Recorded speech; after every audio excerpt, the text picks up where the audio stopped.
Up until now, playing the Facebook compliance game has been a bit of a black box.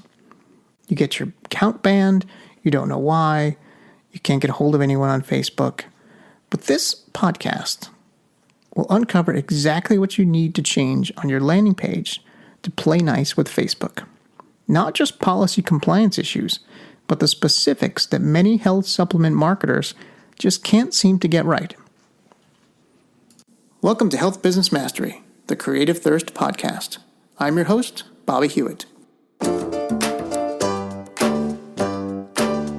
Facebook-compliant landing page for a dietary supplement is very different than a traditional direct response landing page. What gets approved for Google, Display, Bing, or even native ads is very, very different than what gets approved for Facebook. You can't just simply slap on a ClickFunnels theme and be Facebook compliant. It just doesn't work that way. It's more complicated than that. To make matters worse, Facebook constantly changes its algorithms and policies. With Facebook controlling such a big share of traffic, you really can't ignore them. It's becoming difficult to ignore them. That's where the majority of the 45 plus female supplement buying market is online, at least for now. Of course, there are other areas of traffic. There's always an abundance of traffic. Traffic is never the problem. Facebook is not the only game in town.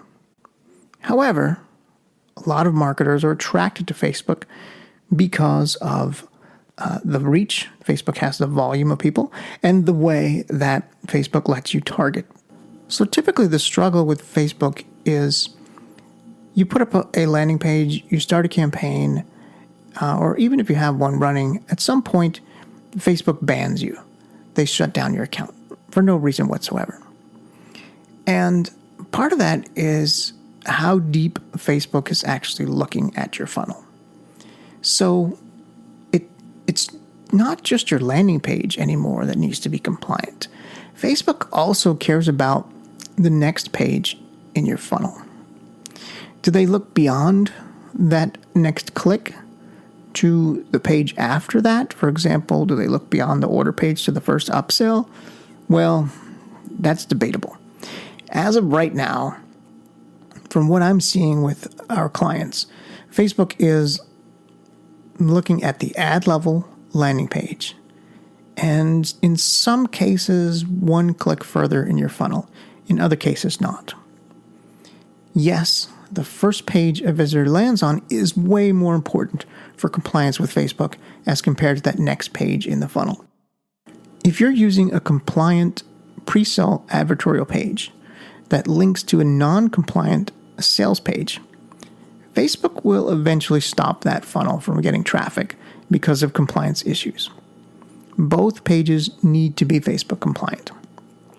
But one ninja strategy to get around this, at least for now, is to use a quiz. So the more clicks you can add in front of a non-Facebook compliant page, the better chances you have of keeping that campaign running. With a quiz campaign, there are several questions to answer before getting to the next sales page. And each question counts as a click to get to the next step in the eyes of Facebook. So the more clicks it takes to get to the sales page, like, for example, an 8-question quiz takes 8 or 9 clicks, the more you can get away with on the non-compliant side and be a little bit more aggressive with copy on the sales page, since it's 8 or 9 clicks away. The further you get from the original click, the less Facebook compliant you can be, at least for now. I do think this will change in the near future. I can see Facebook going deeper into the funnel to ensure compliance at every step. As all the new tricks become old tricks, Facebook learns just like we do. We learn ways to get around Facebook, and Facebook learns how we're getting around them. So it's a never-ending battle. If you want to learn more about quiz funnels, go back to episode 29, where I go deep into using quiz funnels to sell supplements. But in any case, Facebook does care about the buyer experience in the funnel. That's really why they're going deeper and beyond that first click. There are Facebook police watching even when you don't see them. So one thing that Facebook does is Facebook surveys your buyers after they purchase from you on their own. And they do this to ensure that the buying experience was positive. So, for example, you could put an ad on Facebook, you get a customer to click on that ad, they go to your sales page, they make a purchase. Now, a few days or a week later, Facebook on their own is, without the advertiser's knowledge or permission, they are putting out a message to that buyer, since they have tracked them, they know who exactly they are, and your buyer is going to see something in the feed that looks like the ad that they clicked on, with some text under it that says, if you bought something from this ad, help others by rating your experience. Your response won't be shared on your timeline. And then Facebook is giving a simple sort of 3-question option to click: dissatisfied, neutral, or satisfied, or I didn't buy anything. So it's basically a survey that Facebook is sending in their news feeds, in the customers' news feeds, as a way to check up on you. And you can bet if you get too many bad responses, then your campaign is going to get flagged for further investigation. So it's not just the compliance on the landing page level, it's also the entire experience that the customer had with you. So the need to create a specific funnel for some of the supplement advertisers that are more aggressive, the need to create a specific Facebook funnel that is less aggressive is growing by the day. So if your buyers had a bad experience because of too many upsells or sales tactics that the customer just didn't like, or felt it was too heavy-handed, or feels you were too aggressive, you can be sure that Facebook will be looking further into your funnel and other marketing tactics. It feels like Facebook is pushing out the direct response marketer, no matter what you're selling, supplements or otherwise. Now, why is Facebook doing this? Facebook actually doesn't want the little guy, the $1 million to $40 million a year company, to really even be advertising with them at all, in my opinion. Facebook wants the really big, giant brands. There are many different lenses that require compliance at the Facebook level. You can call them lenses, you can call them hoops to jump through. One, and a big one, is really the copy, the actual words that you use on your landing page. So in direct response, it's always best practice to speak directly to the reader, to make a personal connection. And a tried and true method of direct response to do that is to use words like you and your when speaking in your sales copy language, so that you're speaking directly to the reader.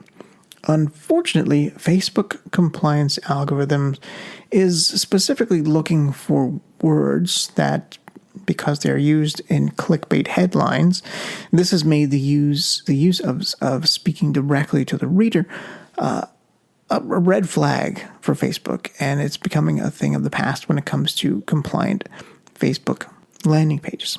Now, that is kind of a broad stroke. So you'll hear that from a lot of people, and it's kind of a half-truth. It's partly true, but it's not just like the word you really ticks a box and automatically makes you non-compliant and bans your account. It doesn't work that way. There's more nuance to it. And with a lot of Facebook compliance things we'll be going over, you'll see a lot more nuance to the whole thing. That's what makes it really a mess. So it's not that you can't use the word you, it's that the word you should not be used in a way to make the viewer, the visitor, feel like they have a negative or bad experience. So you could call them out and use the word you, but if you use it in a way that makes them feel like they have a problem, or make them feel like there is a pain point, or make them feel sad, if you will, in any way, Facebook doesn't like that.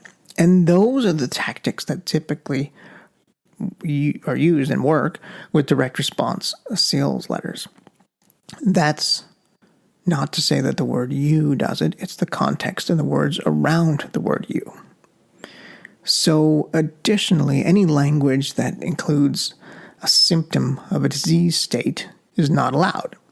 So what that means is something like high blood sugar. That is a Facebook compliance no-no, because high blood sugar is a symptom of the disease diabetes. Now, any language that implies a treatment is also not allowed. So the terms managing and sustaining are also not allowed. For example, let's say you had product name helps manage blood sugar, or product name is recommended for sustaining healthy blood sugar. Now, both imply a treatment, but in the case of blood sugar or blood pressure, it naturally goes up and down. So saying the term high blood pressure is crossing the line with Facebook landing page compliance. Instead, to get around that, what's allowable by Facebook in terms of compliance is the word erratic. Saying erratic blood sugar is allowable because it's not a disease or a symptom of a disease. Blood sugar is naturally erratic for everyone, since it goes up and down throughout the day as a function of the body. Additionally, any term that supports sustaining general health is also allowed. So, as a general guideline, following the FDA compliant copy with claims will put you 90% of the way there with Facebook compliance. If you'd like to learn more about what you can and can't say as far as health supplement claims go back all the way to episodes 6 or 7 in this podcast that discusses health supplement claims, what you can and can't say. So getting back to Facebook, a quick rule of thumb is as long as you're FDA compliant, you're Facebook compliant. But Facebook does have certain nuances that are different from the FDA general guidelines. For Facebook, it goes deeper than just not mentioning a disease or a condition. It goes to the level of experience. If your visitors are not having a good experience in the eyes of Facebook, they're going to flag you as non-compliant. So one of those things could be an exit pop on your landing page. Having an exit pop at all means you're non-compliant in Facebook's eyes. Facebook also considers the images you use on the landing page as part of compliance. That makes the Facebook user feel negative in any way. So an image of someone with over belly fat just hanging over their belt, right? That's in Facebook eyes is going to make someone feel self-conscious and bad and have a bad experience as a result. Facebook basically wants two things. One, they want to make sure their users don't feel bad or have a bad experience. Anything on your landing page that does that, images, copy, etc., is going to be non-compliant. And the second thing Facebook wants is to ensure that their users don't feel like their data is being mined or tracked. So what that means is in your headlines or even in your copy, you can't really call out the person, because if you call out the person or the problem, the person's going to perceive that as, oh, I guess Facebook is tracking me. How did they know that I had that problem? Meanwhile, it's not Facebook tracking at all. Really, it's just good copywriting. And that's kind of what Facebook doesn't allow. So It's essentially watered down copywriting is the answer, or part of the biggest answer to getting Facebook compliance. Now, of course, what that means is your page is not going to convert as well. Once you water down all the marketing teeth, if you will, you've got barely anything left. That's why you see a lot of ads on Facebook just going for the discount, just going straight for here's the product, here's the discount. You want to get it. It's very upfront. It's completely super squeaky clean, and none of the sort of direct response tactics are really being used. And as a result, you are giving away your margin, and your conversion rate is really dependent on how low can you go. Again, a race to the bottom, very similar to the discussions we've had on previous episodes about the marketplace and what Amazon is doing to supplements. However, there are a few things you can do as a supplement marketer with Facebook. Instead of focusing on the problem, you can focus on the mechanism. The mechanism is the thing in your supplement, the ingredient, the combination of ingredients that makes it work, that gets people results. You can also focus on the positive instead of the negative. So by talking about how much it is bad, or how horrible it is to have a specific medical condition, talk about how great it is to feel good and be proud of your body if you're in the weight loss, or how you can get back to doing things that you once did, or how you're able to do this XYZ task that you couldn't do before. Using customer testimonials and using ads built around testimonials is a great way to do that, because it's someone else making the statement, which brings us to the third point. Make the pain a third person. Make it a neutral statement. Avoid making strong emotional words like suffering and grief and pain, and it's really putting more of a positive spin on things that go beyond the typical FDA compliance rules for Facebook. Having functional terms and conditions, what I mean by functional is clickable terms and conditions at the bottom of the page is important for Facebook. Having a congruent domain to your brand or product, so the landing page URL is the same domain as your main website. And it's really important to have a website, a hub, if you will, so that Facebook sees your brand as real, and it connects your brand to that sales page or that landing page that you're sending traffic to. The purpose of a brand hub website is strictly for the good graces of Facebook, in many cases of direct response. They want to know that you're not just an offer company, that you're not just putting up landing pages and trying to sell without a website behind it. They want to know that you're actually a brand. They want to know you're more than just a sales funnel. All Facebook is looking for here is a website that has your product, a way to buy that item, and a bit about who you are as a brand, as a company. The site doesn't have to be linked to your Facebook traffic funnel. It could live as a separate domain, the same domain, but as a separate entity. And that also has to be a very compliant, brand-centric website in the eyes of Facebook. So the same things apply to that. Having your logo at the top of your landing page, your sales page from your ad, as well as your brand website hub is very important. Having a phone number at the top, an address at the bottom. All of those little things are important to Facebook, and all of those little things are able to be spotted just through AI. Just a lot of times the AI on Facebook side sort of flags things without really having a person look at it. The person looking at it is like the next level of Facebook, and then it gets even more subjective because now you have a person involved. So if you could eliminate even being flagged in the first place by taking care of these things, checking all these boxes, your success rate goes up. So to recap, Facebook looks at a lot of different things. First and foremost, obviously, is the ad that you're placing on Facebook. They look at the headline, they look at the body text, they look at the video or image, they look at the description, and then they also look at your sales page or your landing page. Where does that ad link to? Where does it click to? What is on that page? And when they get to that page, they basically skim it if it's a person looking at that page. So you want to make sure that your headline is really squeaky clean, that your lead copy is really squeaky clean, that there's nothing in there that is going to make the user feel bad, have a bad experience in any way, nothing that's calling out a condition or problem, nothing that's calling out the user. And they also look at your relationship, or the advertiser's relationship with Facebook. So the more history you have running ads with them, the better. That's going to look more favorable in their eyes.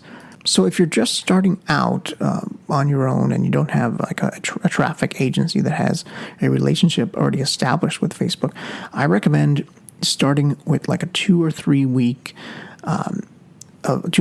of ads that are just going to a very, very super clean page, right? Maybe it's even your e-commerce website, just to start out, just to warm up the ad account, because the ad account is essentially the relationship that you have with Facebook.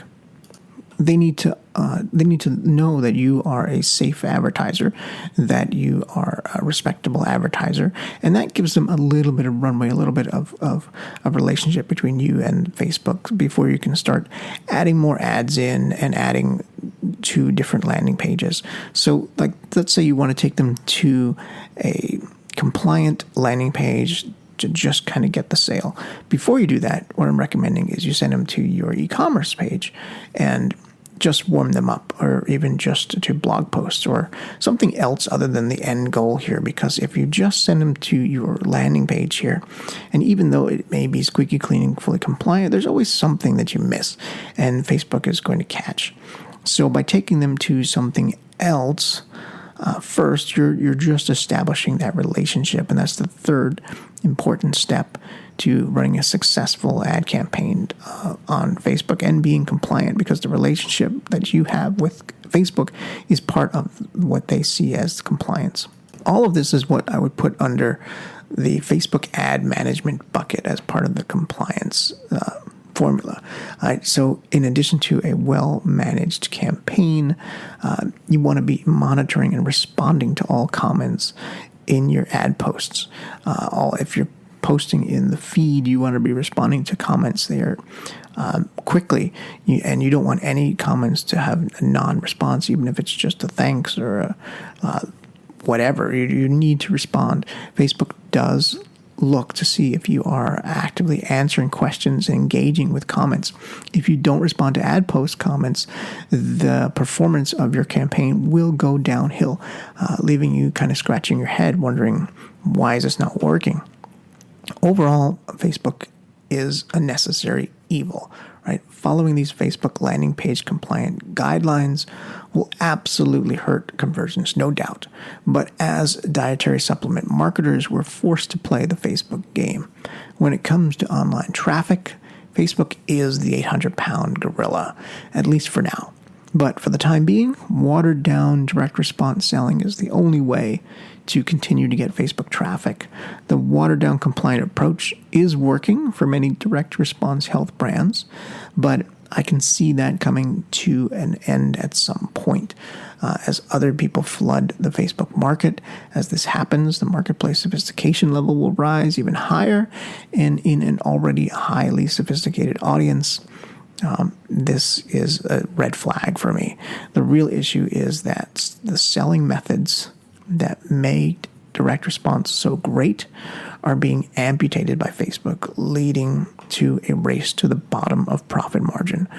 All we have left to compete with will be price because of watered down marketing.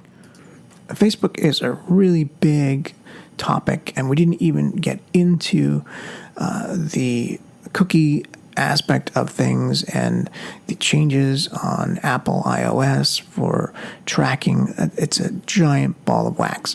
We just really touched the surface here. But if you found this valuable, and I hope you did, Leave me a comment in wherever you're listening to this podcast.